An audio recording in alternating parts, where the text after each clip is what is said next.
Yeah, Ryan Rosofsky, that's fucking how I feel right about now. It's the Pucknologists. It's time to go.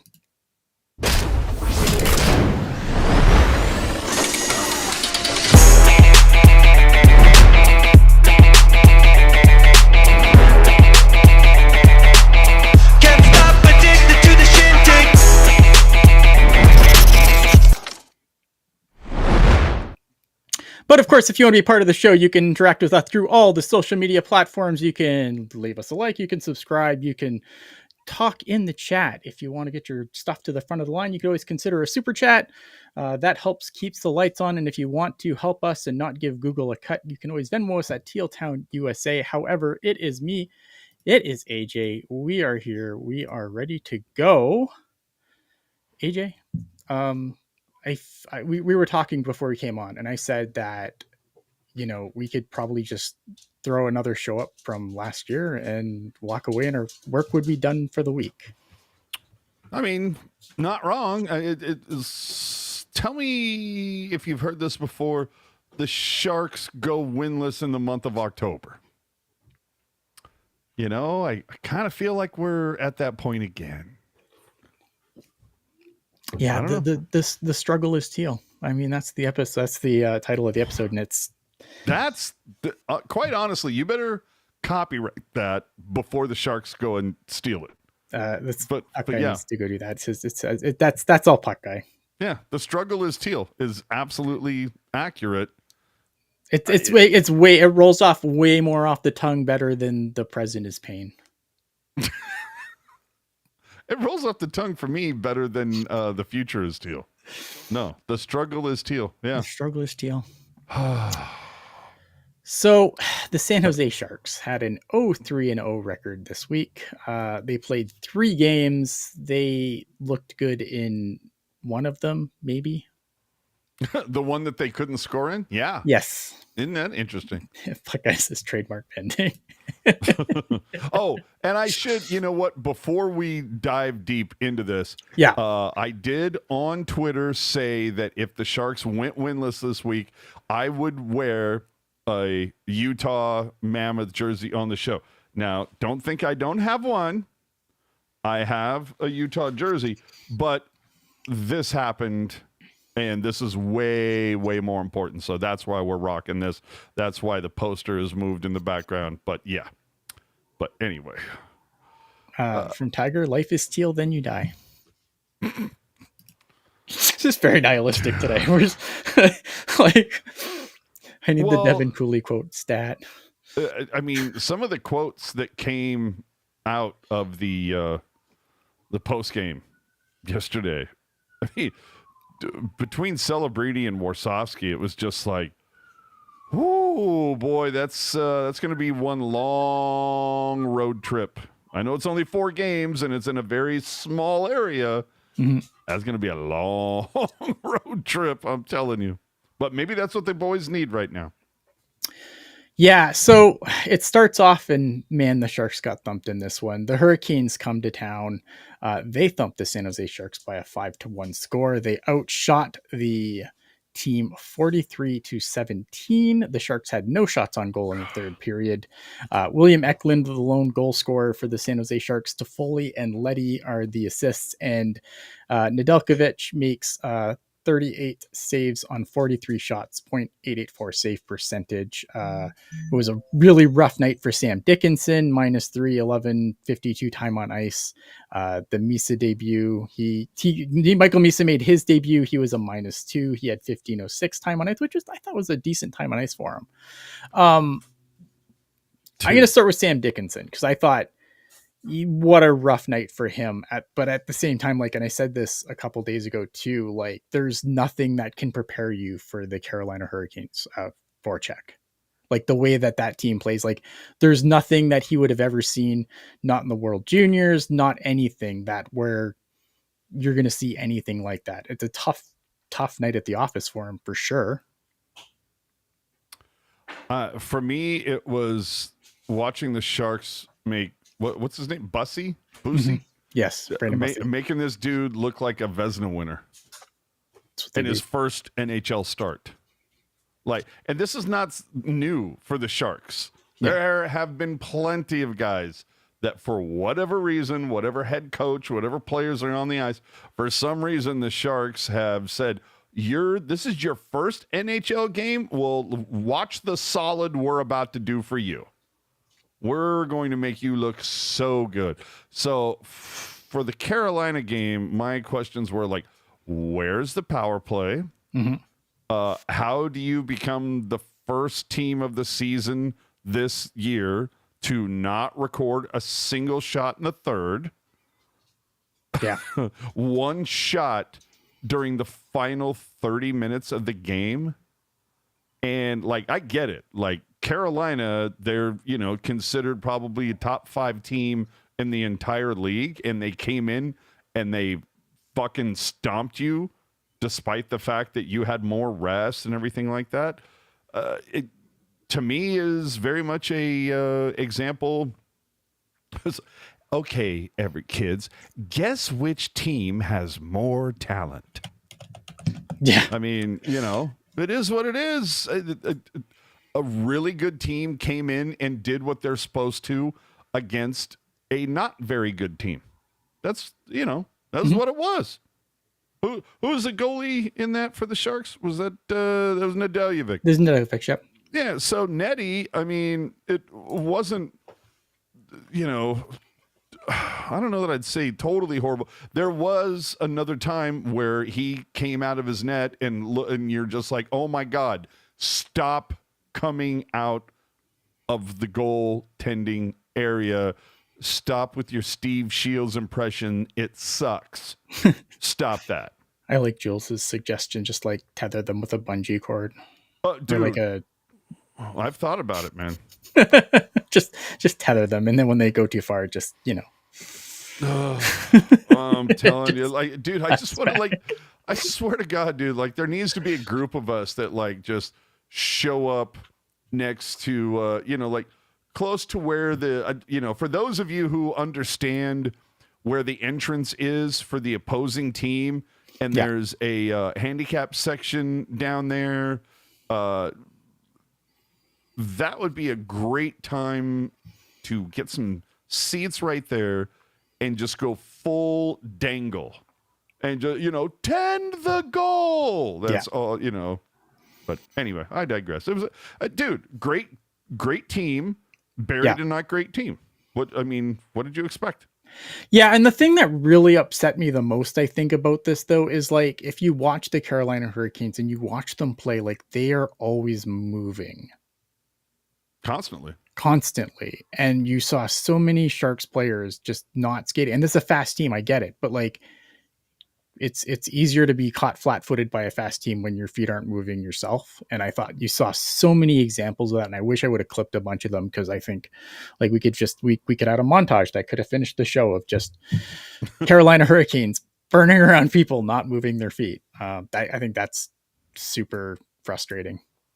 Well, and I'll tell you, dude, aside from the circle, from the dot, Stankoven was a beast. He was only 35% in the dot, but he was +3. Yeah. Had 2 assists. I mean, dude, Stankoven really stood out for me in this game.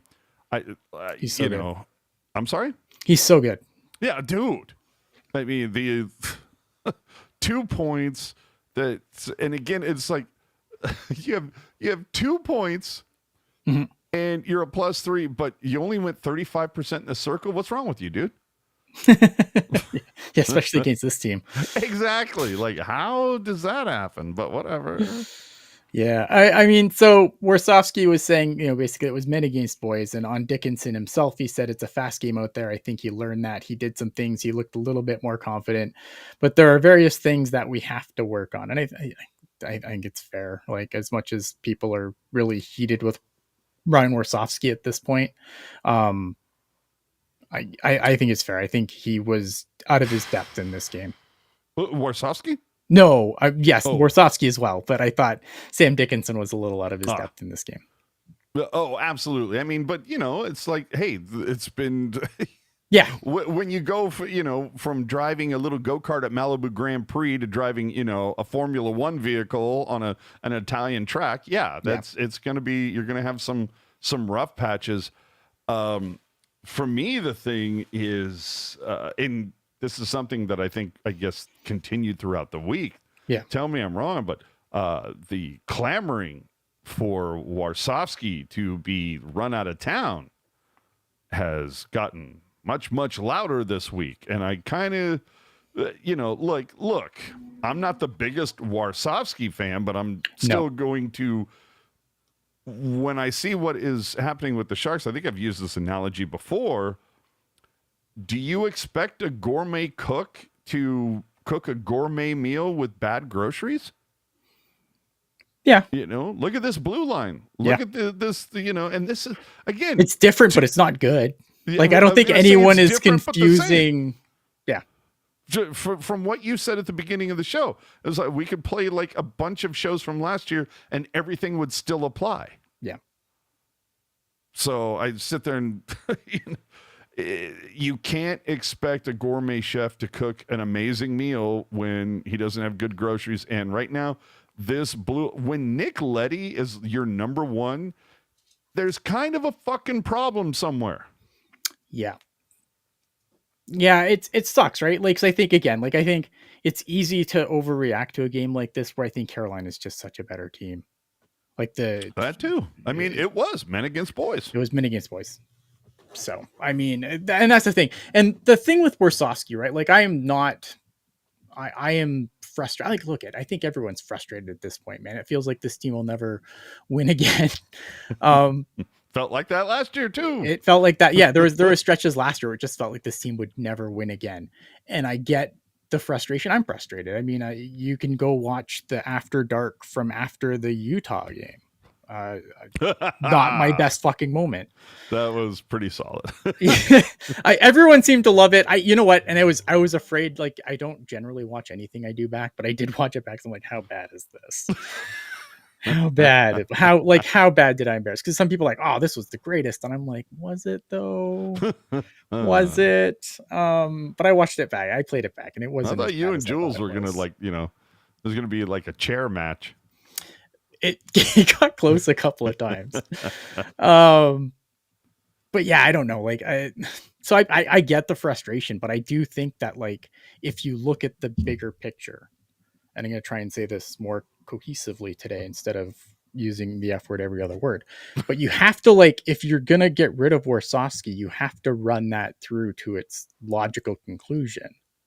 You fire Ryan Warsofsky now, that is 3 coaches in 3 years, basically. Who was it before Quinn? Well, Quinn was here for a couple of years, right? You're right. Quinn was here for a couple of years. You fire Quinn, you bring in Ryan Warsofsky. So if you fire Quinn, Warsofsky, group. Correct. But if you go Quinn, Warsofsky, new guy, that's basically 3 coaches in 3 years. No, okay, I see what you're saying. Right. And I think if you run back to earlier episodes of Pucknologists, when this whole thing went down that Quinn was out, I don't ever remember being a big rooting section for hiring a guy that was part of the coaching staff that you just fired. You know what I mean? I don't, I was not real thrilled with that. And I had some people, chirp in my ear and go, well, you know what? He's won at this level and he's won at this level. He and was blah, blah, blah. Like very highly thought of in like upcoming coaching circles when he was hired. And that's true. Like, that hasn't changed. There are still people that do think very highly of Ryan Warsofsky as a coach. I think had the fact that he was the head coach of Team USA at the Worlds, which everyone is quickly put out of their mind, and like, because no one cares about the Worlds, but everyone kind of put that out of their mind really quick suddenly, right? It was like, at first it was like, oh, well, look at he coached Team USA, and like Team USA at the Worlds, man, like a lot of guys don't go to Team USA at the Worlds. Like Dylan Larkin came out during the Four Nations and said, like, if people want to really get this thing on the wheels, like, we need more guys to show up, not just to the big things, but to the little things too. And so, I mean, I think a couple more guys went this year, but to get that team to like, it's not something that should be sneezed at. I don't think it's a situation where you go, oh, well, look what he had, because I don't think they were the best team at the Worlds. True. And Falcon Strike asking, what was Warsofsky's job under Quinn? That's a fantastic question that I don't know the answer to off the top of my head. I don't know. If anyone knows the answer to that, let me know. Yeah, probably I want to say it was but something offensive. Offensive, like this team's record. But I still don't. Again, I'm still trying to, like, I don't know that I've heard of a team, and I'm not saying that it's never happened. I'm just saying I can't remember. But it seems pretty fucking rare to me that a team would lose the head coach, but say, "Oh, but hey, you dude that's on the staff, we want to keep you though. Everybody else can go fuck themselves, but you, we want you to hang around." Like, that seemed a little weird. Yeah. So Bozosaurus saying was defense and PK. James Hurl saying Warsofsky won. He's basically like what I said. Won USA gold medal at the World Championships. There's definitely a coach there. The blue line is the problem. We need Landon DuPont. Jesus, Brandon DuPont's 2 years out. Just to draft him is 2 years out. Fuck. Well, and I think most people that have listened to the Pucknologists for any length of time know that I was a big proponent of seeing Marco Sturm get the nod. Sure. And he's 500 in Boston so far, 3-3, but also a team in a weird space right now. Well, I was going to say totally different from where the Sharks are, but maybe that would have been better. Who knows? But I don't know that Marco Sturm is going to want to trade any of his children for a win. Yeah. Falcon saying, I think the Blackhawks are pulling ahead of us because they prioritize the blue line first. There might be something to be said to that. I mean, it's easier to go back and start focusing on the blue line when you draft Connor Bedard. Yeah, but I mean, if you draft Macklin Celebrini, would it not be easy to focus? Yeah, I think, but at the same time, like, but the thing is like in the Macklin Celebrini draft, you draft Macklin Celebrini. You weren't drafting a defenseman in that draft. Like they drafted Levchinov next, but this past draft, when you draft Michael Misa, like there was no, if you didn't get Matthew Schaefer, then you were reaching for a defenseman at 2. Yeah, right? Nobody wanted to say. And I'm one of the people that I remember there being so much talk of, if Schaefer goes at 1, and I was like, no, you're mispronouncing that. It's when Schaefer goes at 1. Yeah, when Schaefer goes 1, yes. And it's like, is there somebody other than Misa? And I'm like, no. You fucking take Misa. That's the play. Yeah, and I'm ecstatic to have Michael Misa. Don't get, like, I don't want anyone to get it twisted. But yeah, it was just very funny to me to hear all these people go, oh, well, maybe the Sharks look at this and maybe the Sharks look at this. And I'm like, no, the Sharks are taking fucking Misa. What is your problem? Yeah. Like, stop with the clickbait nonsense. You take Misa. And then, like, I really wanted to, like, collect a lot of receipts. And then once the selection was made, just start throwing tweets out and go, this guy was wrong. This guy was wrong. This guy, you're like, stop it. Like, sometimes Google Occam's razor, yes. I think is what I'm trying to say. Let's move on to the Utah game, please. Well, I just want to finish on Warsofsky, though, because like I was on a thought. We're going to get more to Warsofsky. That's true. But I'm just saying, like, on the issue of Warsofsky, though, like, if you fire him now, that's 3 coaches in 3 years. If you go back to when Quinn was fired. So if you do that, what's the next logical stop on this train? It's Mike Grier. I get on the responsibility train. Yeah. Like at some point, like how many coaches does Mike Grier get to fire? And like, does he just get to fire a coach a year until this works? Probably not. I would hope not. I mean, so I think when you go like, so I don't besmirch people for being like, oh, well, Ryan Warsofsky needs to go. Like, that's fine. That's a perfectly valid feeling to have at this point, given where the Sharks are and how they've looked. But I think that you have to also follow that to its logical conclusion that if you fire Ryan Warsofsky, then Mike Grier can't be far behind at that point. And then what happens? Now, maybe, look, I'm sure there's some people out there be like, yeah, fucking fire Mike Grier. And I'm not there. But no, I am not. At all. I mean, I'm definitely not there. But I mean, that's where if you want to do that, like this is where it goes next. You can't. But that's not how the world works.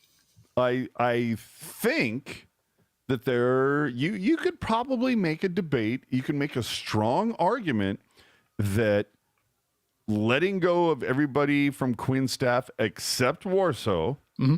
and continuing on with him may at this point have been Greer's worst choice so far as a GM. I think you can at least make the argument. Yeah, I mean, it's hard because again, like I think as like it's funny because people are like, oh well, Celebrini and Smith should just get all the runway, but this team shouldn't. Right? You know what I mean? Like it's 5 games. At the same point, like you do have to come back and be like, okay, the record's 3-2. That is 5 games. Mm-hmm. Well, and then I'm seeing a lot of people wanting to just, burn Warsofsky and effigy because of putting Smith on the third line. Just breaking him up with Celebrini. Warsofsky doesn't know what the fuck he's doing and blah, blah, blah. And there's also been a lot of calls for his head simply because Misa hasn't played every game so far. Yeah. I mean, and after yesterday, if he goes to the press box again, I'm going to be annoyed. I think there's absolutely quibbles to be had with Warren Warsofsky. I don't think he's done a perfect job of coaching this team. But I still think he has enough rope. But I think, the idea that we just need to pull the ripcord and send him out, that to me, I think it's premature. I think, look, it sucks. I get people are frustrated, but it's still 5 games. Yeah. And let's be honest, like that first game, you can kind of lay a little bit of that loss on Nedeljevic or whatever the fuck is guys. Yeah. You can lay that because he hesitated. If he doesn't hesitate, maybe that goes to a shootout. Maybe the Sharks end up winning that in OT. But Ned's just the way that he hesitated. You just, fuck, dude. Just make a fucking decision. As soon as he started to skate out, he should have had a plan. Yeah. And when you saw him double clutch, you went, fuck. No. And then you see Askarov going behind the net the other day against Utah, and you're just, what the fuck with these guys? Just, again, if you're just call him Ned, fair enough, yeah. There you go. Just call him Ned, AJ. Yeah. So it's like, Ned, what are you doing, my brother? And then the shit with Askey, I'm just very much kind of like, all right, 6 foot length of rope, man. Like, tend the fucking goal. Until you can prove that you're like Patrick Waugh, don't leave the fucking crease. Just don't do it. Yeah. But anyway, Utah. Utah Mammoth come to town.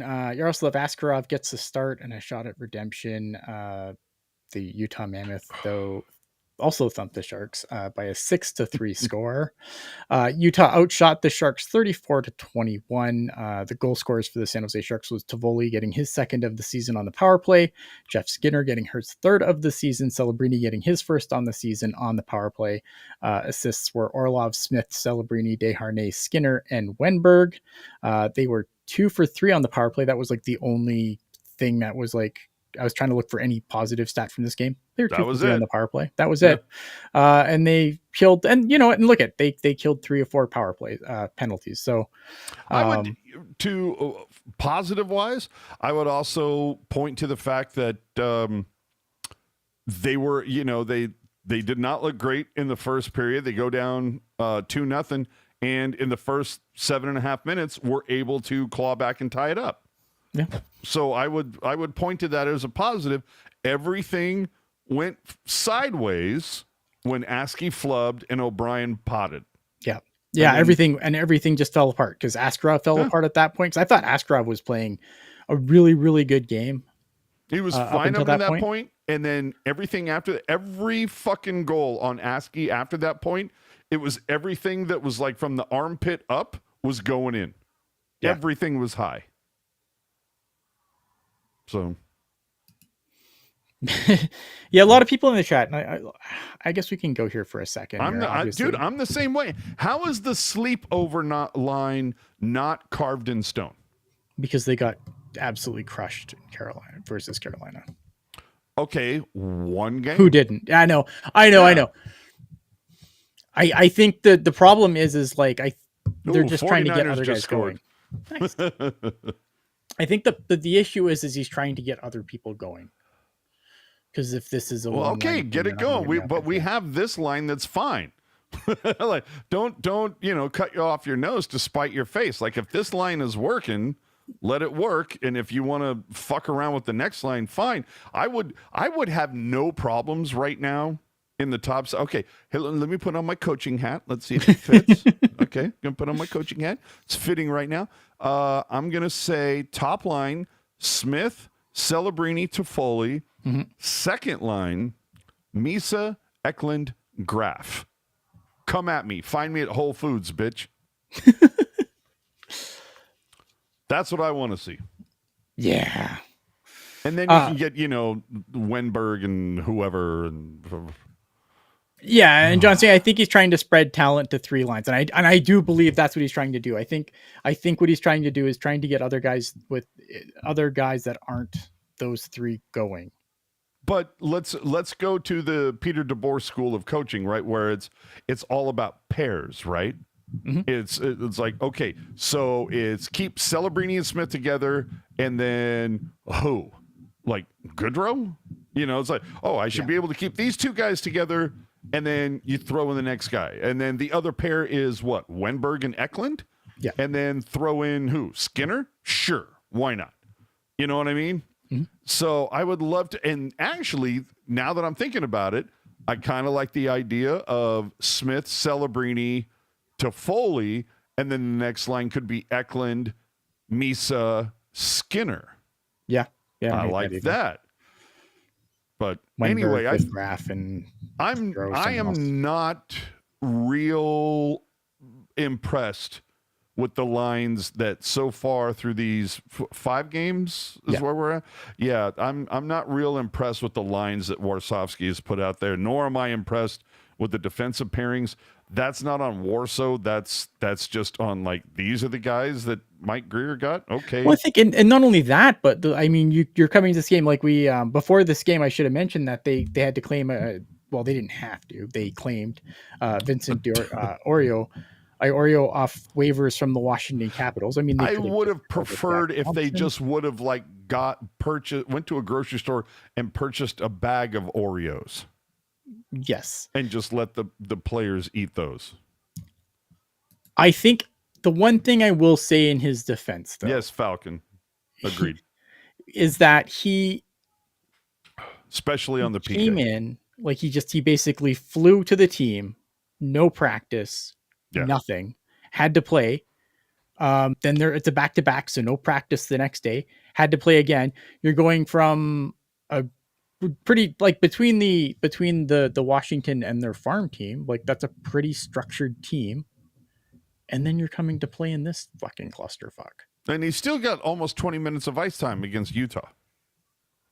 Like, you know what I mean? Like, I think he was, to me, that's an indictment on everybody else that's on the squad. Yeah, like, I don't think he was great, but he wasn't set up for success either. And like Falcon was saying, like, and I saw this not only, like, I saw this in Caps fans, like, Caps fans were pretty bummed to lose this guy. Which of course is going to make us feel good. Yeah. So I mean, I don't want to, like, be too super judgy, because I don't think he was put in this position to succeed. And I like John Swenson's comment. Like, what defensive pairs do you think he should go with? Not these. I want to say, and I think I said this before, but I don't know. At this point, I would take, like, a top 4 of, let me see, Dickinson, Mooka Medulin. Well, hold on. Mook's injured now, right? Dead. Okay, he's not dead. He's injured, but injured from what? Say everybody, hypothetically, everybody's healthy. Okay. Dickinson, Mooka Medulin, Cagnoni, Polkamp, and then I don't give a fuck. Ferraro, and who cares? That's what I would do, because whether it's Letty or Orloff or Klingberg, Jesus shit. Unless, the only time Klingberg is helping you out is if the Sharks get like 5 power plays a game. Yeah, he's very one-dimensional at this point in his career. And it's like, and if that's what you're looking for, can we not take a look at Cagnoni on Tuesday against New York, the Islanders? I mean, he's been called up, so hopefully. Exactly. That's what I'm saying. But the defensive pairing, there's, again, it goes back to what I was saying. How do you expect the chef to cook a good meal when the groceries are spoiled? Yeah, so a big bit of controversy in this game was obviously they put together a third line of Colin Graff, Ty Dellandrea, and Will Smith, and they got benched. And the response to Orsovsky on that was, we don't have the puck and they're leaving the zone, can't play winning hockey that way. He's not wrong. He's not wrong. This is a valid criticism of Will Smith's game.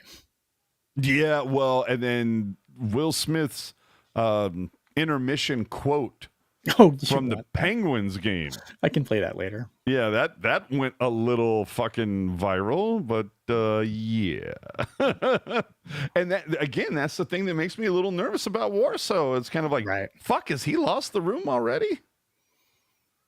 I don't know. Yeah. What about Askarov's quote there? Yeah, I mean, Askarov on his Shark struggles says, keep battling, keep working. It's going to happen. It's close. I think so. We just have to believe. I think with Askarov, it's in his head. Because we've seen him struggle. Like we saw him struggle in little spurts with the Barracuda last year, and then he was fine. And I still like. There's a lot of people who are like really stressing about Askarov right now. I'm not worried about Askarov at all. I am one of those people. I'm not. You know what? I think do you think Jacob Markstrom's a good goalie?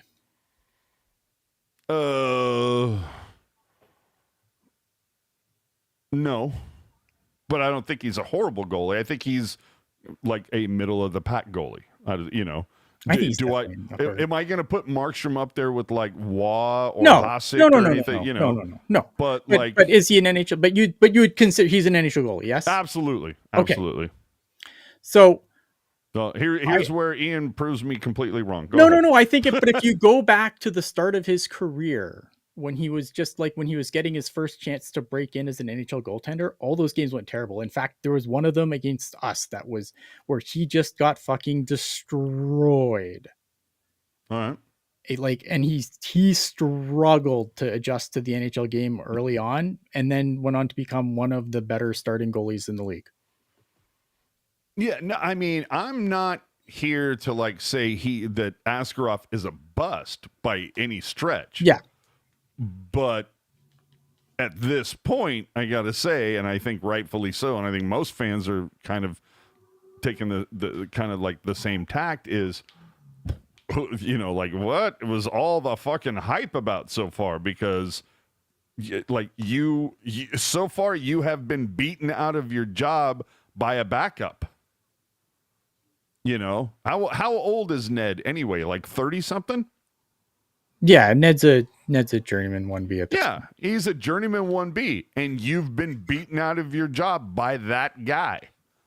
And I know there are some people that I think it's really early, and I don't think I think it's early, but it has still happened. It's if we run it back 25 years, I have very vivid memories of looking at Steve Shields going, oh, this guy is, I don't know about this fucking guy.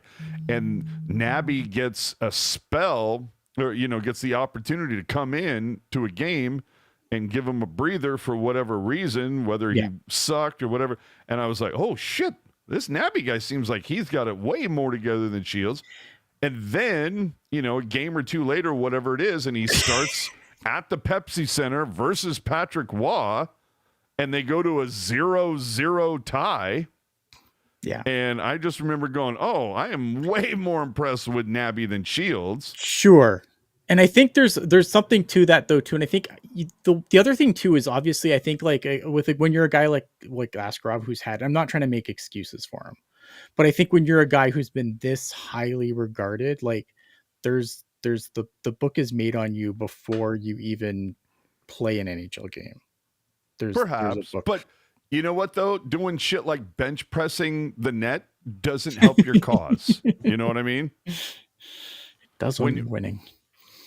See, and that's the whole thing. It just reminds me of like guys, like when you see somebody in football in the 7 minutes into the game, they make a big defensive play, and the whole defensive unit goes down, runs down to the end zone to take a posed photo. And it's we out here running shit, blah, blah, blah. And then at the end of the game, they end up losing 44-7.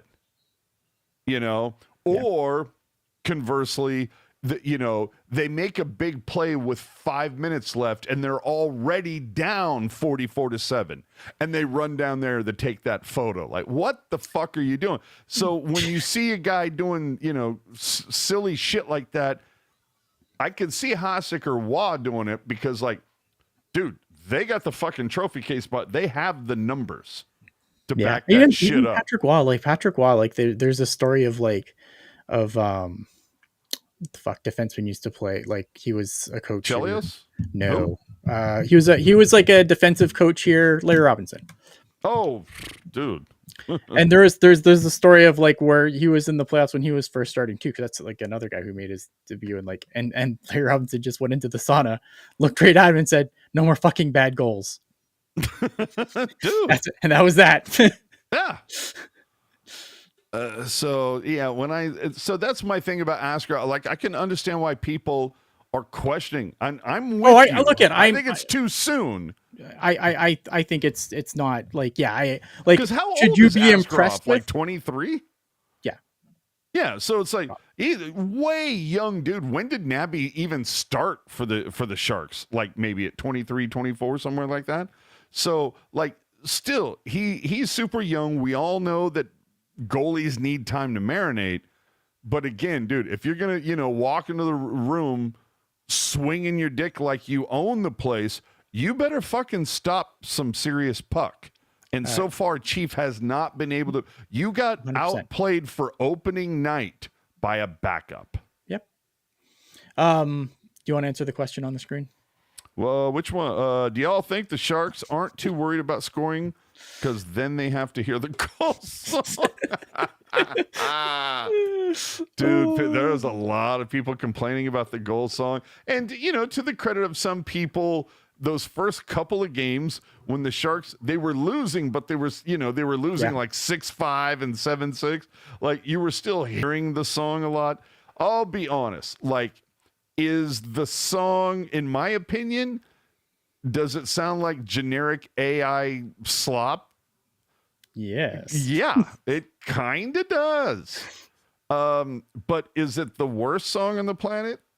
No. The only thing I would change is, if I remember correctly, it does something where it goes kind of like a la la la la la la la la, hey, la la la la la la la, hey, so it goes through the sequence 4 times, and at the end of the first and third sequence, there's 1 hey. At the end of the second and fourth sequence, there's 2 heys. Pick one. It's either hey or it's hey, and do that every time. It's just forgettable. It is. It is just so forgettable, but I mean, what are you going to do? Kevin coming in hot. Maybe they just play the goal song when the other team scores. I think they should go back to Rock and Roll Part 2 because, the douchebag who wrote the song doesn't get any money from it. Yeah. So just like go back to what works. To me, I'm very much of a person of if it ain't broke, don't fix it. But I understand if the Sharks want to do this thing where it's kind of like, well, we're going to use this song that was created and we're going to take advantage of the fact that we have all the rights to it so we can, use it in so many different ways of marketing. That's fine. Sure. My only thing would be, can you at least re-record it with real musicians so it doesn't sound so bland and synthetic? That's my only thing. It's like the song inherently isn't horrible. It just needs to be recorded with live instrumentation. Yeah, you know what? It's interesting. Alex bring up an interesting question here. He's like, I think you need to go at least 6 consecutive seasons with a sub 900 save percentage to be a bust. Man, like, here's the thing though. Like, league average goaltending has got to be getting fucking pretty close to 900 now, just with the way scoring has gone up in the past 4 or 5 seasons. Like, I feel like it's probably getting down. I don't have the number in front of me, but I would be shocked if league average goaltending is that much above 900 at this point. That's something we're gonna have to ask Dangle and the boys. Like, hey, have you guys run these numbers by any chance? And Mega to Slipknot coming in with the $10 super chat, which again we appreciate, helps us keep the lights on and helps us from stopping cramming ads into the shows, because then they'd be like 7 hours and it'd be bad. Don't know if it's been mentioned. I got here late, but shout out to AJ's shirt, RIP truly, and yeah, 100%.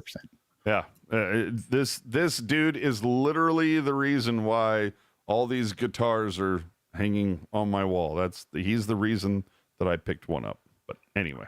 Yeah, Goodrow on any message to Askarov after the O'Brien goal. He made some big saves to us up to that point. He kept us in the game, so it's not on him at all. I think it kind of is. It's a little bit. It's definitely he has a part to blame, but I do agree that up until that point, if not for Yaroslav Askarov, the Sharks are not in that game. Oh, sure, absolutely. But if not for Askarov, maybe they don't, cough up that momentum swinging goal. But the thing though that I do think is so much fun is to read that quote from Goodrow was, Asky made some big saves for us. Up to that point, he kept us in the game, so it's not on him at all. Show me the quote where a forward on a team, and when I say a forward, I'm talking a, fourth line guy. Yeah. Goes, he made some big saves, and, to a point, he kept us in the game, but then he fucked up, and that just, and then that just ruined everything on the bench. And after that, we just got our asses handed to us because we were so pissed off at our goalie. Show me the guy who says that, and I'll be like, okay, then sure. Sure. Devin back in Falcon Strike quickly chiming in that 900 is about average right now, which is kind of what I thought. So thank you for chiming in super quickly. Let's get to this Pittsburgh game. Woo! Yay! So in this Pittsburgh game, the Sharks get shut out. I think they looked better, but I'm like the best they looked all week as far as I'm concerned, statistically. But except for on the scoreboard. And I don't know how much I want to read into it, because it's like, yeah, it was a better game, but Pittsburgh's not like, this is not a playoff team. Like, everyone else they played so far has been a playoff team, or a team that's going to fight to be in the playoffs. In the case of Utah, like, I think there's a good Utah could make a push into the playoffs, and it would not surprise me this year. Anaheim, Pittsburgh is not going to Vegas. be anywhere near the playoffs this year. Yeah, I mean, Carolina could quite possibly finish the top of their division. Same with Vegas. Anaheim, I mean, to your point a couple weeks ago about season preview, you seem very bullish on Anaheim. So I am, yeah. Penguins, over the course of these first 5 games, was very much kind of like, if they're going to win one, probably going to be this one. And it so was not. And then if you were to tell me, like, or ask me, okay, the Sharks are going to play these 5 games, or these 5 teams in the first 5 games, which one of them they're going to get shut out? Which one do you think it's going to be? I would have said Carolina. Yeah. And sure, I would not have put getting shut out by Tristan Jarry on my bingo card. That was not a thing I would have had. But I would have said Carolina, but the thing is, Carolina, it was close. It was close. I mean, other than that Eklund shot, and like, even that Eklund shot, like, it doesn't get off his stick properly. Oh, dude, the Eklund goal, that happens 1 out of 40 times. Right. So it doesn't come off his stick properly, and it fooled Bussy. Yeah, I mean, that you can look at that Eklund goal, file that under puck luck.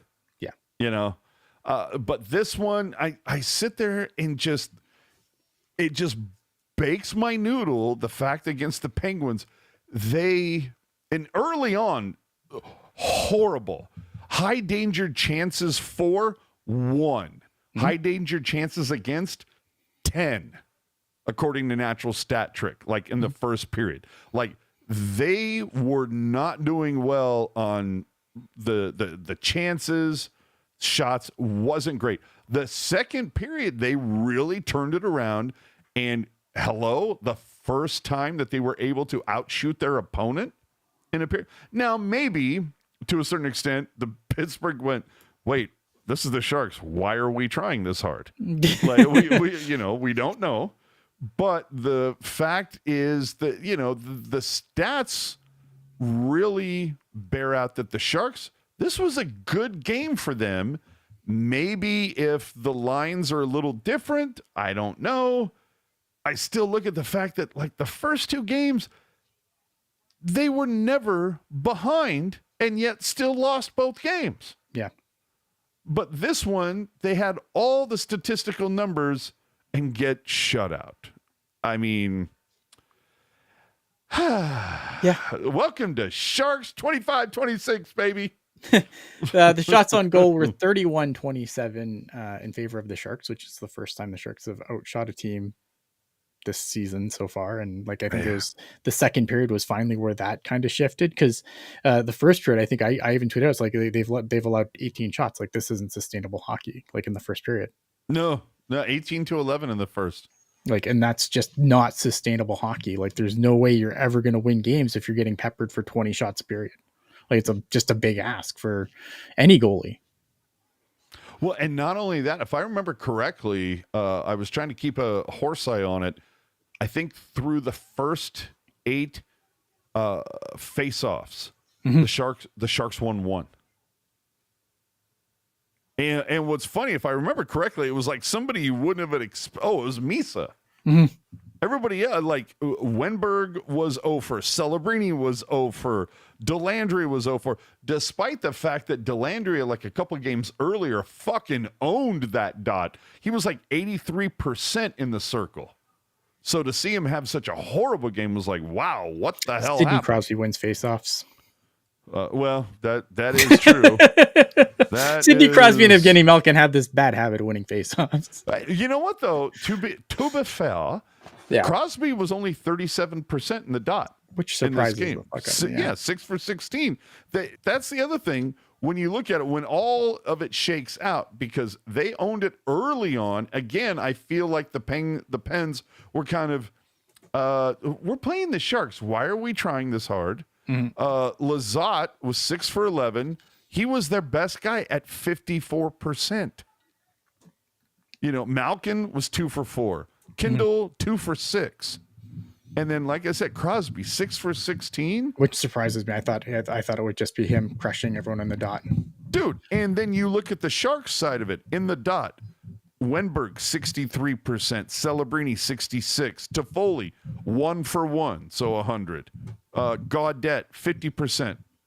The one guy who got his ass handed to him was Delandria 3 for 10, but Misa 5 for 6. Yeah. And the only thing that bums me out that I can't pull up on these stats, something that I need to check, is I want to know situations. Like, like what zone are these in? Yeah. Like, are these offensive zone, defensive zone? Like, what's the situation? Is there, is the team on a power play or on a PK? Like, what's the score at that time? I would love to know the situation. But either way, like, it would just blew me away that statistically, best game the Sharks have played, yet I would still say the opening night against Vegas, I test best game they played. Yeah. So, but I will say, if Misa fucking gets scratched again this year, I'm going to be, I might be at the front of the line for the get Warsaw the fuck out of here. I like Misa's game so far. It was really good. Like, this is a really good game from him, and I thought he was fine in the other game too. Like, my whole thing is, if you want to roll the Eklund treatment and say, okay, we're going to keep you around, we're going to pepper you in here and there, but at the 9th game, we're not burning the first year of your contract. Yeah. Okay, fine. But dude, he's just that guy, at least for me, that just, it's, I dare you to fucking not keep me around. He's gonna make it. I think he's gonna make it really. It's gonna be a difficult choice for the Sharks deciding what they're gonna do with Michael Nysa. Whether he's just gonna stick around for the season and get the Will Smith treatment, or if he's out. Like I don't know what they're gonna do at this point. I should also point out this is the first game that Ryan Reeves didn't draw into, which who? which was good because like the first game where like Michael Nysa got put into the lineup against the Hurricanes, we're like, we'll just sit Colin Graf. And I'm like, yeah, but you know what? If anything, I think that says that's a pretty big flag that says we're not afraid of you Penguins when it comes to a physical game. Sure. But if you look at it, it's like, yeah, because we're so fucking talented, we don't have to be physical. We got Letang, we got Malkin, we got Crosby, God help us, we have Erik Karlsson. Like we've got, and Kindle had the fucking game of his life. So yeah, I think Pittsburgh was like, yeah, that's fine. You don't want to start Reeves, that's cool with us. Whatever. We're still more talented. Sad. Yeah. Well, and I forget who it was. There was somebody who said something. I don't know if it was Remenda or who it was, but there was somebody that said something along the lines of, like I think after the game, like, wow, a lot of people actually had it on their scorecards or like the betting apps. They had it where the Sharks were the favorites in this game, and I don't know if it was Remenda or who it was, but somebody said, how do you not put the team that has Sidney Crosby as the favorite? Yeah. And I was like, fair point. I had the Penguins feed. Nothing cool happens. I like Falcon Strike's line. That's, it's not horrible. Yeah, I don't hate it. Either way, some combination. I mean, I put Mies in the center of that line, but yes, I would. Yeah, well, he's got Celebrini with the two wingers. Okay, yeah, I got how you wrote it now. Yeah, but my whole thing is, and when I see, when people write that out, if the center isn't like actually written in the center position, like I get what they're saying. It's like, look, these three guys, we all know who the center is. But my whole point is that if that is your top six, yeah, I got no problems with that. I would like to see that top six this entire road trip. Like, figure it out. We're going to give you 4 games. They're all relatively, well, 3 of them. It's, what is it? It's the Islanders, the Rangers, the Devils. And then they go to Minnesota. Then you hit Minnesota on the way back. Fine. But those 3 games, oh my God. Give those 3 games, those are your top 6. Figure it out. Find some chemistry. Let's go. Yes, let's do that. You alluded to this earlier, so I'm going to play the clip. And I didn't even know this was a thing until today because I had the Penguins feed. Poor me. Oh, what happened? This is Will Smith talking to Drew. Oh, shit. Ryan Warsofsky talked about the fact he's looking for more from you. For you, what do you think more means? Yeah, I'm just going to play my game, not worry about it too much. Just go out there and kind of everyone has to do their thing, and, I got to do my thing. So I think get pucks in, and when your legs are moving, stuff goes right. So what are the I love that, dude. Warsofsky says this. I'm just going to play my game. Yeah. I don't think, like, I know people are like, oh, Warsofsky's lost through him already. I don't think that's what Will Smith's trying to say there. I don't think he's trying to say that at all. He's like, no, fuck him. I'm going to do my thing. Like, I don't think that's what he's saying. I think he's just saying, like, he's going to, he knows what he has to do to. It's his second year, right? Right. Yeah. So as for, and also for Smith. Yeah. Second. So yeah, when this is why, and we'll get into it in a little bit. This is why social media needs to fucking end. Because, somebody tries to read something between the lines that isn't there. They put it out there. It becomes a concept that forms into an idea, and then it becomes a rallying cry. And you're just like, oh my God, what are we doing I don't here? think that's what he was like. I really don't believe that Will Smith in that situation is. I don't think his intention was to be like, yeah, fuck Warso. No. I think if anything, it was just kind of like, I'm here to try to play as well as I can. Yeah. And that's, what it's.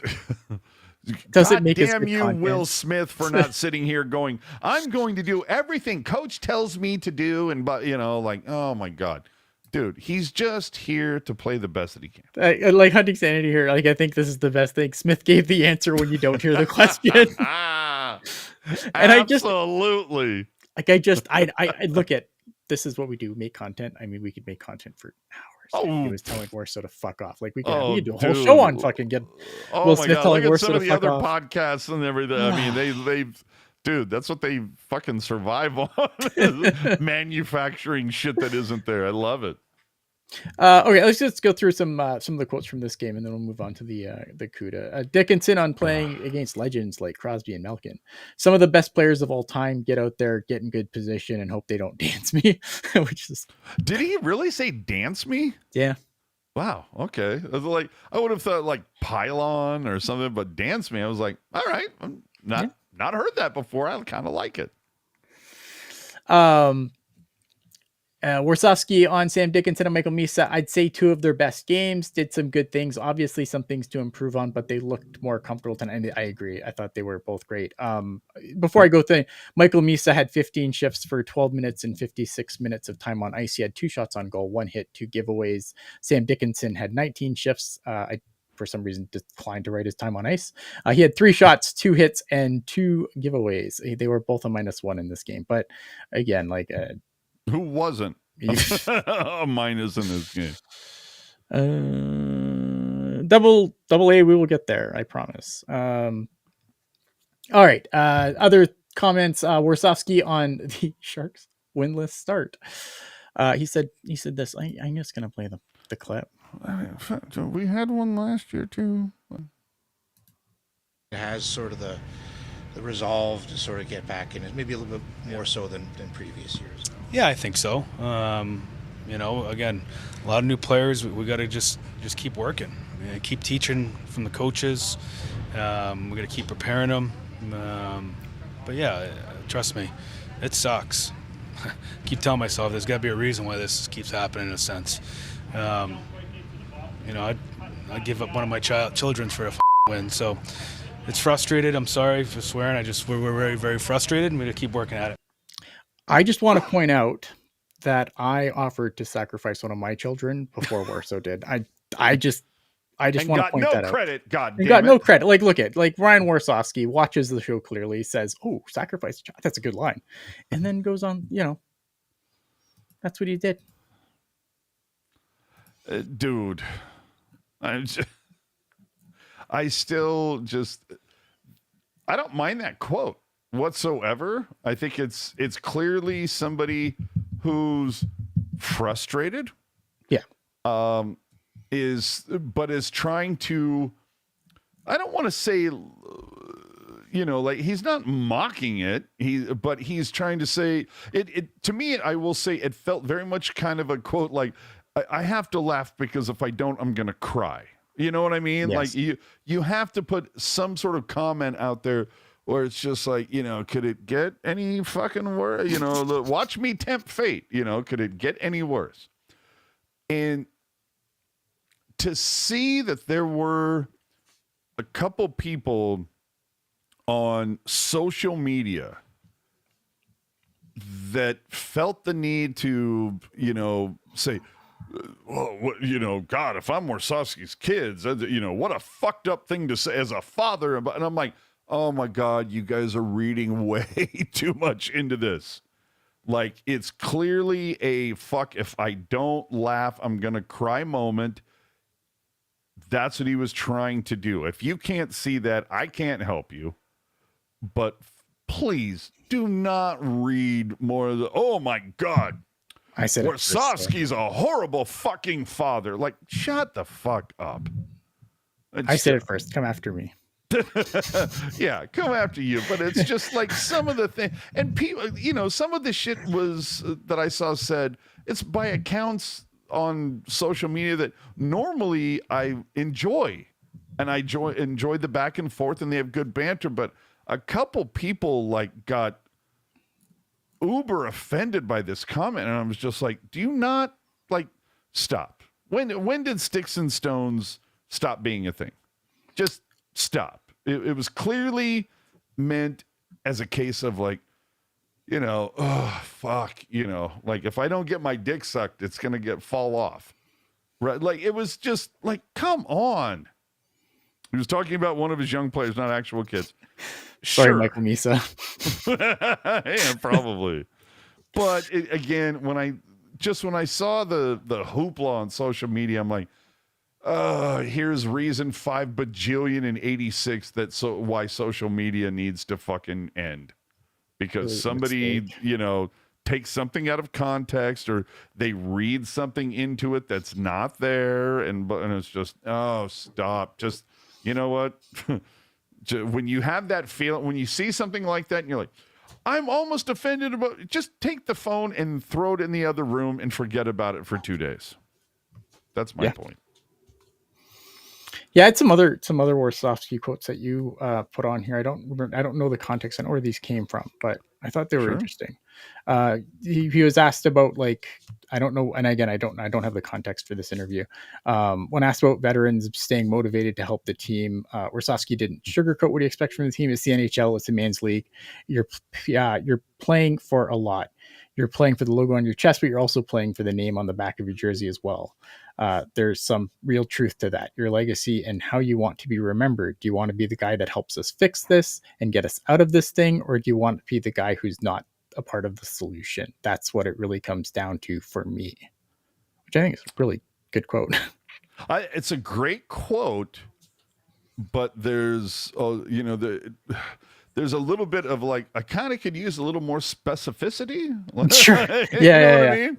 But like, I get it. It's like, yes, you are playing for the crest on the front of the jersey, but it's like, what do you want your name to, do you want to be a punchline in this league? Yeah. And I get that. Absolutely.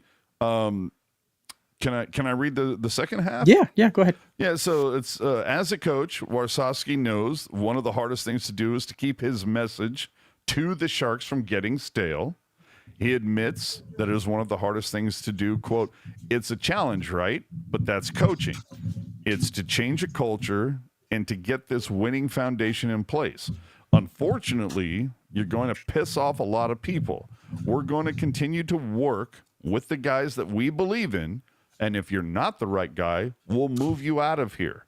Warshawski warned, I know Greer and I are on the same page with that to create that culture. You piss off people and people aren't going to like it. So to me, that just kind of like, you know, if you don't like what we're doing, fuck off. Or if you're not doing what we ask of you, you can get the fuck out. And so if anything, my response to that is kind of like, all right, who? Like, you know, we're 5 games in. Is there somebody that is not doing what you want? Like, who is getting benched aside from, what did you say? It was like Delandria Smith and Graf got benched in a game? Yeah. Like, clearly none of those guys are leaving because, you know, they're all like 25 and younger, and Smith is, you know, 4th round pick and blah, blah, blah. Smith is obviously 4th round pick. Oops. Fourth overall pick. 4th overall. What am I, Alan Hoshida over here?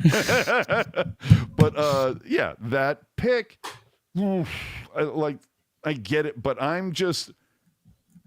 I think my point is, it's like Ryan Reeves, I get it because he's getting the John Scott treatment. I understand that.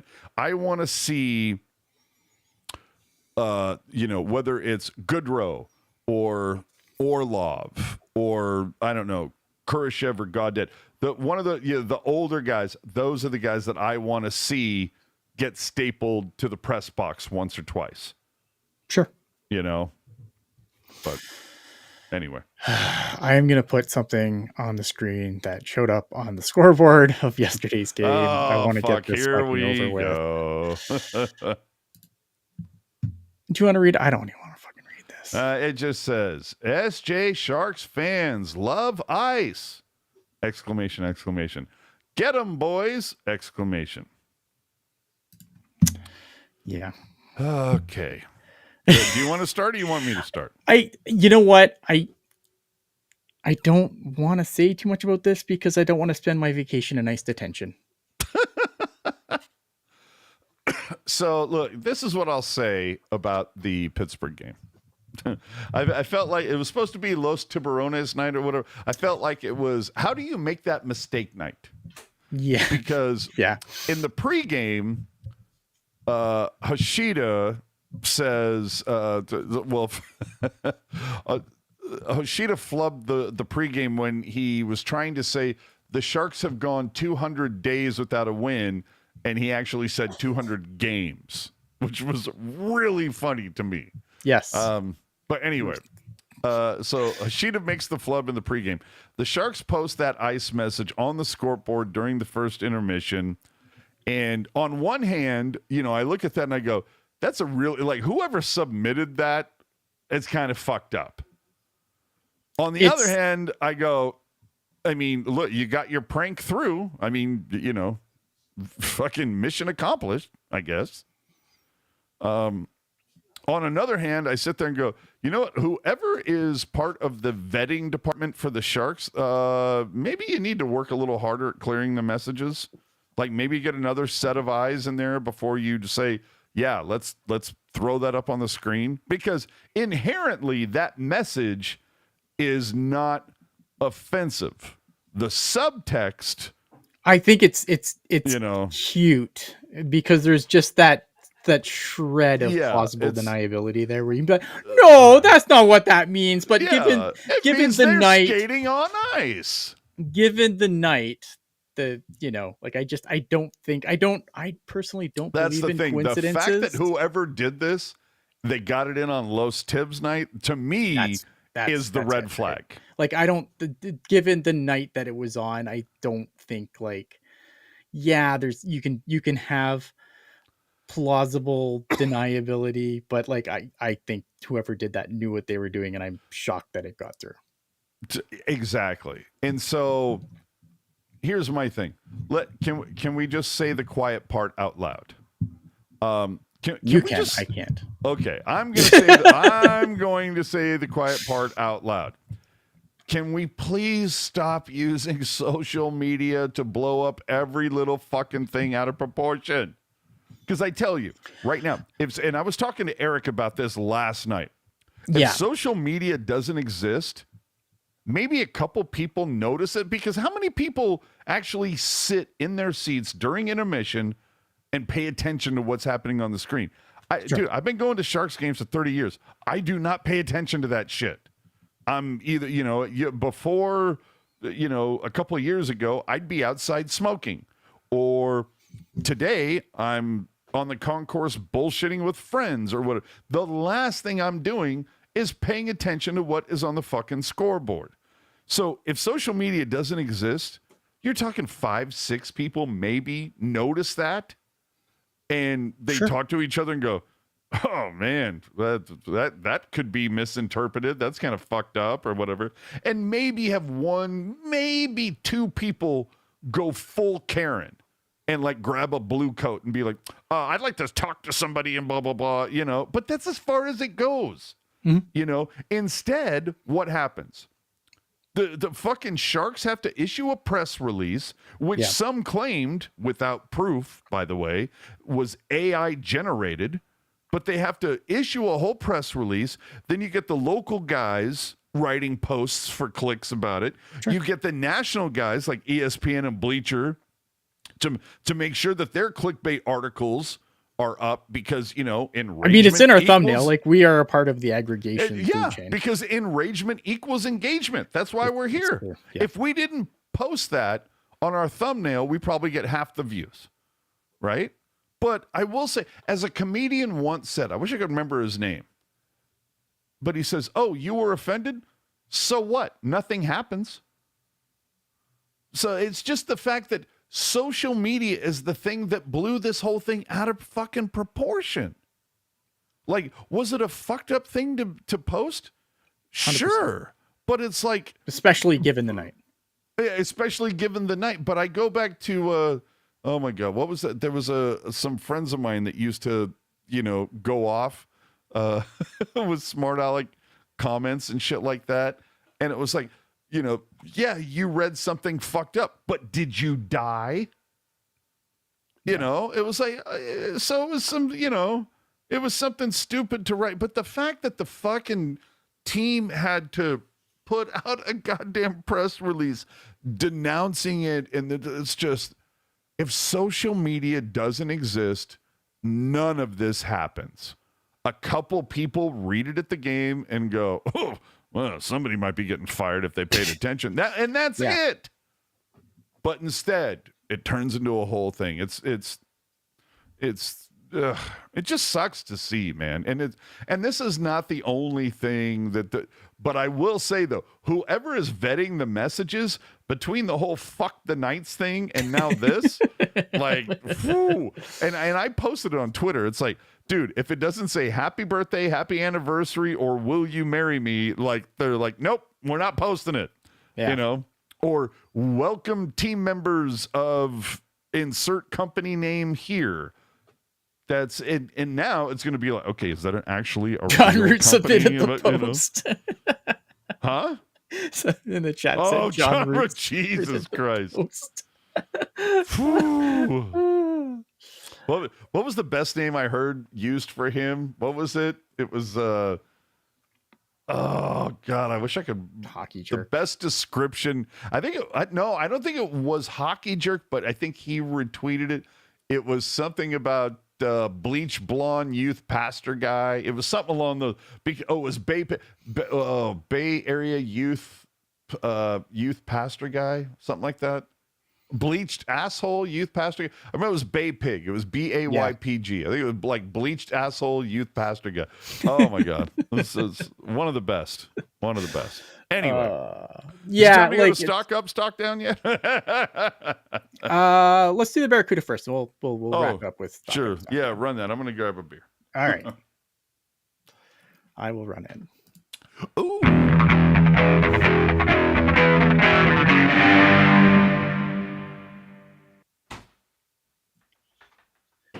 And we're back. Guess what? I have bad news. They fucking lost. San Jose Barracuda also lost this week. It was of Sharks hockey. They only had one game this week. Their schedule really kicks up this week, though. I was gonna say, like, dude, this is the Barracuda have the longest schedule ever. Like 2 weeks they've played 2 games. Yeah. Yeah, bleached asshole youth. There you go. Yeah. So I was right. Yeah. Okay. All right. So the San Jose Barracuda, they lost to the Condors by a 2-1 score. Both teams had actual goalies in net this game. I think that helps. Gabe Carrier started for the San Jose Barracuda. Well, the recently acquired Connor Ingram started in net for the Condors, who I think is too good for the AHL. But that's neither here nor there. This ended in regulation?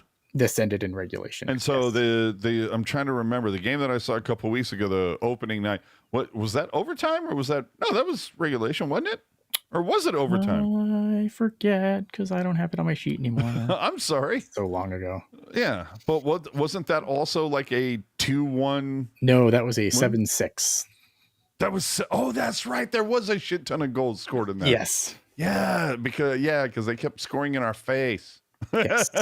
But anyway. Yeah, the San Jose Sharks had San Jose Barracuda had 22 shots on goal to the Condors 21. I watched this game. It wasn't the most exciting game. Obviously, I tried to watch it again today. I just couldn't sit down and get into it. I tried to watch the game, just couldn't. Yeah, I couldn't. Like I was trying to get the show ready and then doing other things because it's like Sunday, obviously, so I want to do other things. I had this game on. Obviously, they played at the same time as the Sharks yesterday. They played fine. It was a fine game. I think Tiger in the chat saying they got goalied a little bit. I do agree with that. I think in the second period things fell apart a little bit for them. I think they didn't play a great second period. They got into a little bit of penalty trouble. because that's what the Barracuda do. Cole Clayton, though, had a really nice goal. He was the lone goal scorer. Apparently, he matches his 1 year, his goal total from last year. Kevin Lacey let me know today that matches his goal total from last year. So congratulations for him. Gable Carrier, again, really good. 905 save percentage in a loss. Also happening before this game, the Sharks traded Oscar Olesen, who had been assigned to the Barracuda. They traded him to the Minnesota Wild for defenseman Kyle Masters. Kyle Masters is another right shot D who's split time between the Barracuda, or not the Barracuda, sorry, the ECHL and the AHL. He is now on the Barracuda. He's probably going to split time here as well. I just think they brought in depth because obviously with the way that the Sharks defensemen are falling like flies suddenly. Cagnoni getting that call. Yeah, and Luca Cagnoni definitely getting the call up. So yeah, I think if you look at that, I think it was fine. It's not, obviously you wanted to win from somebody this week. It just wasn't going to be. That's it. I don't know. There's not really. It's one game. Like a tiger. AJ forgetting he was in the Fireball Cove, no, I had a great time in the Fireball Cove. But there were a lot of things happening. Like it was a friend's birthday. It was a lot of things going on. I do remember though that it, for whatever reason, there was a lot of scoring, but it didn't feel in the moment that there was like a whole bunch of scoring. I don't know why, but either way, it was a hoot and a half to watch that game. Now I'm really excited to see this.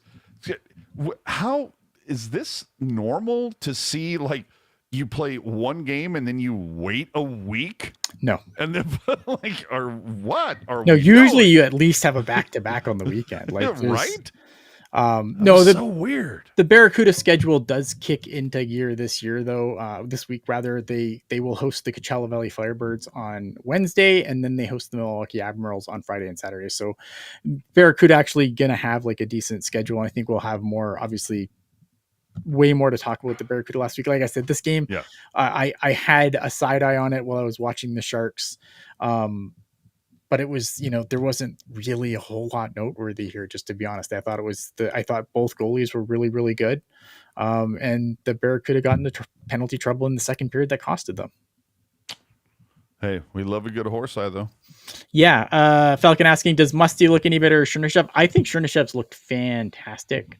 Chernyshov, to me, he's such a dynamic player. And I think he does so many good things down there. And I think I wouldn't be shocked at the end of the season, provided he doesn't get called up if he's the leading scorer on this team when it's all said and done this season. I would love to see that. There's definitely a couple of guys. And see, this is the whole thing. The Sharks, you tell me if I'm wrong, Sharks not exactly known for letting guys over ripen. Mm-hmm. You know what I mean? So hopefully they have the opportunity, especially when they have this many forwards, this many defensemen, this many guys that are literally on 1-year deals, so it is what it is. Also, I should add that this week that they were both Jack Thompson, Igor Igor. Yeah, I can't do it either. Lucas Carlson, they all were taken off the IR and they all cleared waivers and were sent to the Barracuda. All three of them were in action this weekend as well. And then, as I said earlier, obviously with the Sharks situation, Klingberg's day to day, they don't know. They said he might go on the trip, I believe.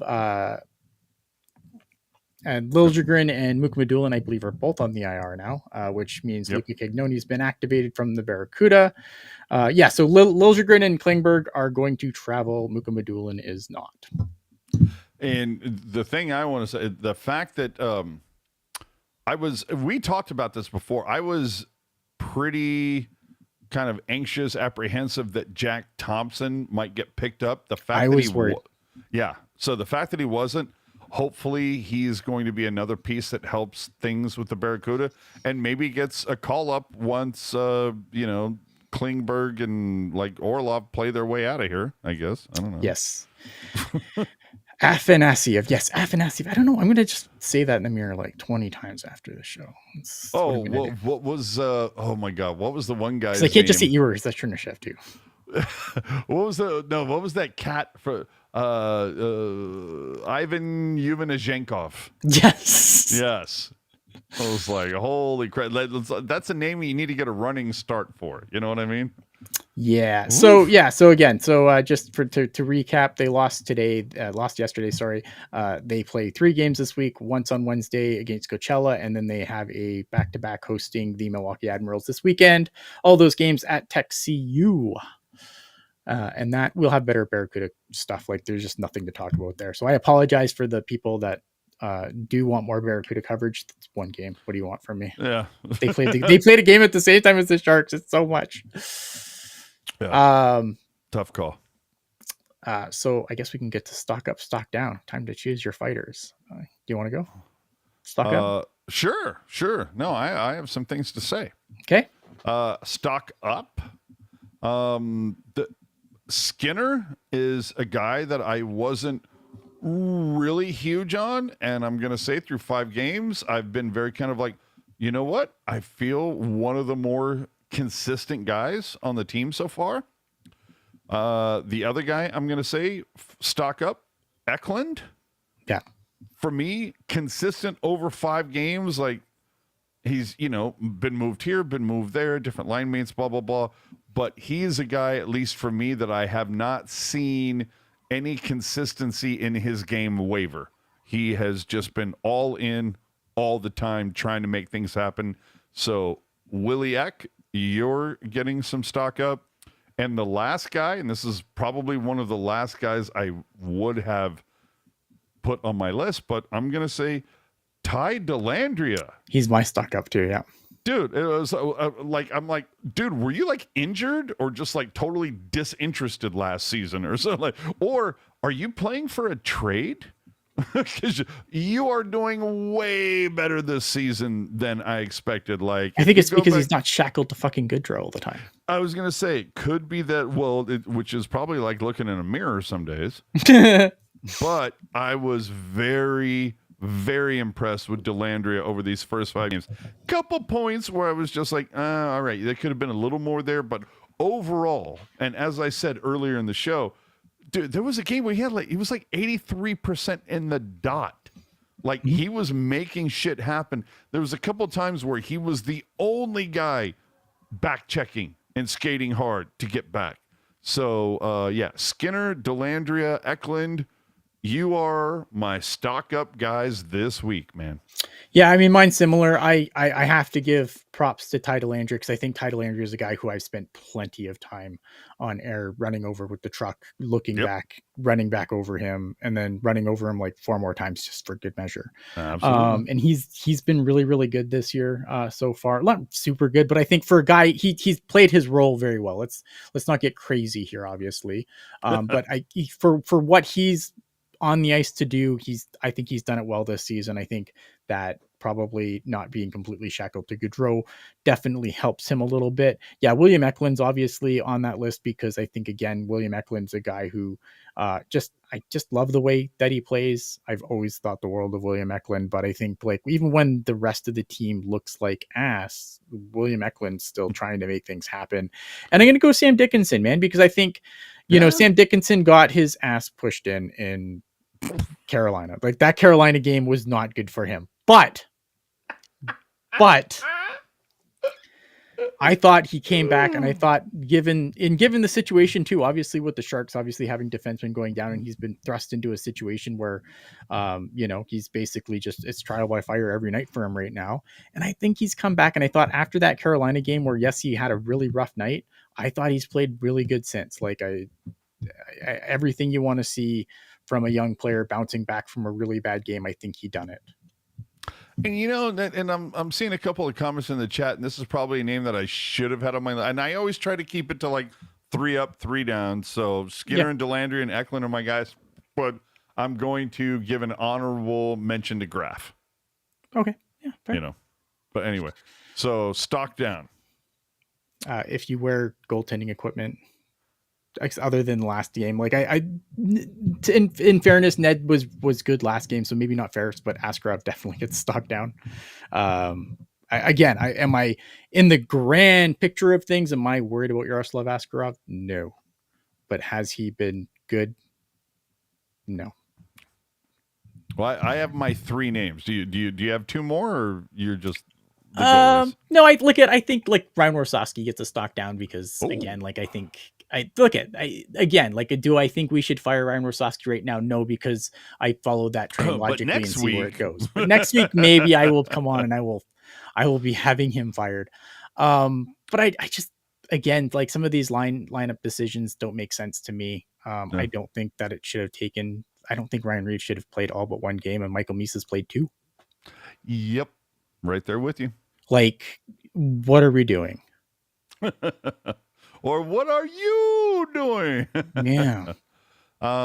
Stock down for me. I got 3 names. Okay. The first one, Askarov.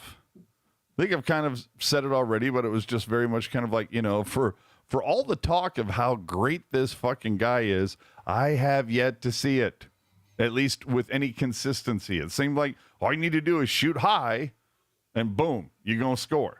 So Askarov, I want to see that figured out. Also stock down, Mark-Edouard Vlasic. For all the talk of having something left in the tank, you couldn't get a PTO with the Sharks? After Utah, people were pining for him to be on this team again. I know. And of course, the third person who is stocked down for me is whoever reviews the messages that are put on the jumbotron. yeah, that's definitely stocked down. Yeah, like how that gets by on Los Tibbs night. I mean, good Lord. And now I'm not here to say somebody should be fired, but maybe, I don't know, spanked with a plank on their red bottom for like a couple seconds. I don't know. But yeah, like, whew, I don't know how you let that go. Tiger Ian Brandt Clark, minutes have been cut in LA. Minutes have been cut in LA. He's an RFA next year. Would you possibly make a trade for him if LA are low on him? I really like Brandt Clark. I just can't imagine. I just can't imagine what as low as the Kings would get on him. You're still not getting him for. I'd be terrified of what they would want in return. Honestly, they'd probably they'd be like, oh, we'll give you Clark and a pick for Eklund. You know what I mean? Yeah. And I'm not taking that deal. But it's it's obvious, like Celebrini, Smith, untouchable. Do they make a play for Graf? Force them to listen to the goal song for an hour. No, but that means they scored, that they did something well. If anything, you make them listen to the old goal song. I don't know. Oh, Kevin Way, I was pining for Brady Nash to get signed to the NHL deal after the Utah game. No one wants that. No one wants that. I don't want that. They did sign Cody Ceci. You're right. The LA Kings did sign Cody Ceci. That is a thing that happened. Well, see, and that's the whole thing. When somebody says, "Oh, I can't listen to your show," you use the C word. I'm like, Cody Ceci? Maybe it was Cody Ceci. I did say Cody Ceci a few times. That's what I'm saying. Sad. The San Jose Sharks schedule this week. They will be in. It's an Eastern road trip. I think you're going to see a lot of me this week. I am very upset about this. But what will we get a little Mark this week? I'm hoping. Maybe. I hope so. That would be great. The schedule, Tuesday night, they will play in Long Island. Then they will move to Madison Square Garden on Thursday to play the Rangers. On Friday, they play the Devils. And then on Sunday, they are back to play the Wild in Minnesota. Not back, just back to this side of the country more. What are we doing next week? Are we going to... So, I'm trying to remember. I know I've got some things. I think... if I remember correctly, I'm out next week. Okay. So I will. It's you do the I don't know, grab Puck Guy and Jules and do the takeover, whatever. For me, next week is an after dark thing. Okay. Yeah, that sounds good. So yeah, that'll probably be a lot of fun. Let me just confirm before I make very clear. Probably we'll just go immediately after the game, I'm thinking. But however, stay tuned and we will give you a better answer on that later in the week. Obviously, on this show, we do cover the games, and maybe we spend a little too much time on them. But if you are ever looking for more in-depth talk on a specific game, we go live after every game. Every game we go live. So if you're looking for more talk about a specific game, it's on the YouTube channel or it's on your podcatcher. Go find it. I have some things to say. Go ahead. So, Alan Hoshida did an interview with Jonathan Becker that sounded strangely similar to the interview that I did with Jonathan following the council vote to keep the Sharks in San Jose through 2051. One of his comments, though, seemed a bit ironic for me when he recognized that the concourse at the tank can get too crowded, especially when it's sold out, which, of course, begged the question, why are you adding more square footage to be taken away by adding these bigger merch kiosks and food carts? There's some decent square footage not being used on the northeast and northwest sides of the building, unless I'm forgetting something. That seems like some prime real estate. But I did think it was funny where they were acknowledging, and this is so weird because for the longest time, nobody said shit about the concourse and the size of it. And I'm still the guy who is going, as a former smoker, is going to sit there and say, there used to be a lot of people that would leave the building and go outside during the first and second intermissions. That's where they would go, so you didn't have to worry about bumping into them. But now that they're not allowed to go out and get their smoke on, they have to try to bob and weave throughout the concourse. And the fact that the kiosks and the food carts and all of these things seem to be getting bigger and taking away more space. I can't wait for the Sharks to add another level like they had mentioned to the SAP Center. The other thing, I don't mean to harp on this. I've mentioned it before. Is playing for the the station that is there to literally play pregame, postgame, the game. Is it really that difficult to play the postgame comments in full, particularly from the players and coaches, specifically the coach? Because it's like, if the postgame's not going to air the full comments, I have no reason to watch. It doesn't seem to be an issue with any of the other Bay Area teams. I don't get it. Like last night, was getting to a boxing match, the replay of a boxing match that happened a week earlier, that much more important if you got to that 10 minutes earlier versus, I don't know, showing all of Warsofsky's comments? I'm just saying. That's why I'm watching it. If you're not going to show that, I'm not going to watch it. At the very least, like, you could post something that says, hey, we weren't able to show all of Warsaw's postgame commentary. It'll be on our social media channels in 20 minutes or whatever. Like, do something. Help us out. But this whole thing of cutting to Warsofsky or to Foley, insert player here, cutting to them midway through like, we don't even hear what the question is. Right. And then you only hear a couple answers. And then when the third question is about to be asked, it gets halfway through being asked, and then you just randomly cut away. Like, come on, production people, do better. Do better. I don't need to hear, with all due respect, I don't need to hear Alan Hoshida or Mark Smith or Jamal Mayers. I don't need to hear their takes on what happened. I watched the game. Yeah. Right? I want to hear from the players and the coach. Thank you. I will get off my soapbox now. All right. One last thing. What is your thoughts on this guy? Tusky. I mean, horrible name Everything else I have no problem with. I like it. Yeah, I like it. I think it's cool. I just like mascots in general, but I think he's cool. I dig mascots. I Tusky, I think, is like, it sounds like a shortened version of Tuscaloosa. It sounds like that would have been the name of the Tuscaloosa mascot for college football.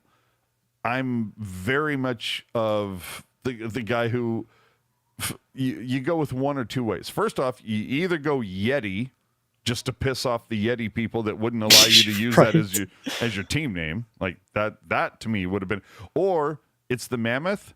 You take a page out of the Sharky playbook and you just name him Mammy. Yeah. Hello, Mammy. Mammy. I think that would have been great. All right. I don't think I have any comments here I want to. But Tusky, that's what a horrible fucking name. Yeah. It's a decent looking mascot. I like the look. I still don't know that you're going to find a better name for a mascot than Youpie. I just love Youpie. Carlton sucks. That's a horrible name. What a terrible name. Yeah, but Youpie? Oh, I love Youpie. All right. Well, if you ever want to watch this again or, watch anything else that we do, let me get this banner off the screen here. You can find us obviously right here on YouTube. If you're watching this on YouTube after the fact, you didn't catch it live, hit us up in the comment section and let us know what we got wrong or anything else. Last few videos, we've had some pretty spirited comment sections. Obviously, keep it friendly, obviously, but we do appreciate the comments and the likes and everything else. It helps us in the algorithm. There's a lot of Sharks podcasts. We want to make sure that ours continues to show up in people's timelines if they are Shark fans. If you want to find this on audio format, you can find this anywhere you get your audio, any podcatcher at this point, Spotify, Apple, Google, whatever. I don't think everyone strays too far from those these days, but if you are on some weird one, we're on there too, probably. So go find it. You can always find everything we do on tealtownusa.com. But that's it, man. Can I say one thing? Yeah, of course you can. I said something last week that was not taken out of context, but perhaps misinterpreted, where we were talking about the demographics of Oakland and San Jose. Correct. Yes. You can find those comments underneath the video. But yeah, I fucked up. That's on me. I meant to say that the demographics between San Jose and Oakland are different, not just go look at the comments, but I'm just here to say that's on me. I fucked up on that comment, but I tried to get it right in the response in the comments. That's all. I just wanted to say I recognize that, and I'm owning it. There you go. All right, and there you have it. I can't think of anything else to say at this point. So we will see you next game, obviously, again, after the game on Tuesday against the Islanders. We'll be back here with After Dark, and Sunday we will be back after Pucknologists will follow the game. Okay. When do you think the Sharks get their first win? I mean, because we're at that point now. That for October I know. is a legit thing, and I won money. I've yet to see it, but I've won money from Hockey Jerk for that. So is for October a real thing, or do we see the Sharks win a game in the month of October? I mean, I would like to see them beat the Islanders, but the Islanders have actually beat a couple of really good teams. I'd like to see the Sharks go 70 and, Sure. Yeah. and whatever, but it is what it is. So they're going to play let's see here. Islanders, Rangers, Jersey, Wild, Kings, Jersey. Do they find a victory over the next 6 games, or do they go, let me see, 1, 2, 3, 4, 5, 6, 7, 8, 9, 10, 11. Do they go 11 games straight without finding a victory? I look at the Wild. I think that's a game where they could maybe eke out something, especially if that'd be interesting if the Wild go Askarov versus what's the cat's name in Minnesota now? Well, is it not Fleury? No, it's their top spot. They also have a top guy who struggling. I can't fucking think of his name. God, chat, help me. I got to look in the chat really quick here. Who in the chat though? What game? Who's the goal? Minnesota? Help me. I'm so dumb right now. Who's the guy that you think? Jesper Wallstedt. Thank God. Fuck. Oh yeah, and he was like a huge fucking. That was a guy that everybody was talking about when he was taken. But who is the team that you think the Sharks are going to face? Talking to you in the chat. What team do you think the Sharks will face between now and the end of October? Islanders, Rangers, Devils, Kings, Wild. Who, or you can say none of them, but in the chat, who gives the Sharks their first victory of the season? I'm gonna be that guy, and I'm gonna say it's the next game. I think they beat the Islanders. I wonder if the one thing about when they play the Kings, and it's kind of the same when they play the Ducks, like they always show up for those games. Yeah. Right? Like no matter how bad those teams are, like either team is, like they always, like those games are usually a good watch. So I'm going to go the Kings. Well, see, and so the Sharks, excuse me. That makes for another real painful show next week. When we I was going to say the Sharks play 4 games. And so let's just say the Sharks lose to the Islanders, the Rangers, the Devils, and then you have to be on here for a takeover next week. Oh, that's that's the reason why I'm not here. There's a takeover next week. But you have to do a takeover next week. And if they lose to the Wild, then that's a huge red flag. Like, oh, okay, well, it's going to be the Kings. Because right now, if you look at the standings, ladies and gentlemen, the Kings are 30th and the Sharks are 31st. Yeah, and I'm not even looking at like the Kings as just like, I just think as if you look at a team like the object, I didn't even look at the standings. All I'm looking at is just the idea that there's a couple of teams that the Sharks generally play hard regardless of how good or bad they are, and the LA Kings are it. I don't know. I'm going to sit there and say, it's going to be the Islanders. It's going to be their next game. The Sharks are going to, in fact, you know what? Let me look it up. I may be completely wrong. I probably am. I usually am. Let's see. How are the Islanders right now? Not good, but not terrible. Not good. Not horrible, but my whole thing is let's see what their schedule is like. So they played Saturday. They played in Ottawa Saturday. So both the Sharks and the Islanders, they both played Saturday, and they've had today and tomorrow off. Now, obviously, the Sharks had to fly there. So, it's not like the Islanders played the night before or anything like that, but of course, the Sharks had to travel. Dude, I'm going to tell you, I think it's you know what? Let me say, Tuesday is my thing. The Sharks are going to win on Tuesdays. So they play the Islanders this Tuesday. Mm-hmm. The following Tuesday, they play the Kings. I'm going to say those are going to be the 2 wins that the Sharks get in October. They're going to win 2 games. And this is the guy who, I'm a realist, not a pessimist, not an optimist, but I was very bullish on this team 2 weeks ago. I am not as much now. Those are the 2 that I think they can get. And it's also fucking things up for me because I was a little more bullish on the Kings. Mm-hmm. But the Calgary Flames right now are kind of right where I thought they'd be. They are right. Dude, you go back to our preview show. Yeah. I had not a lot of faith in Calgary. They are right where I thought they'd be. So I'm feeling good about that. But to your credit, Anaheim doing way better than I thought they might. And a lot of that had to do with, what's the kid's name? Bennett or whatever? Seneca? Beckett Seneca, yeah. Yeah, that kid. So anyway, all right. So the Niners are hopefully about to win this, and I want to go watch that. So all right. So we are out of here because I already did the whatever thing. So yeah. The schmoopy. Broken show. So see you on Discord, people.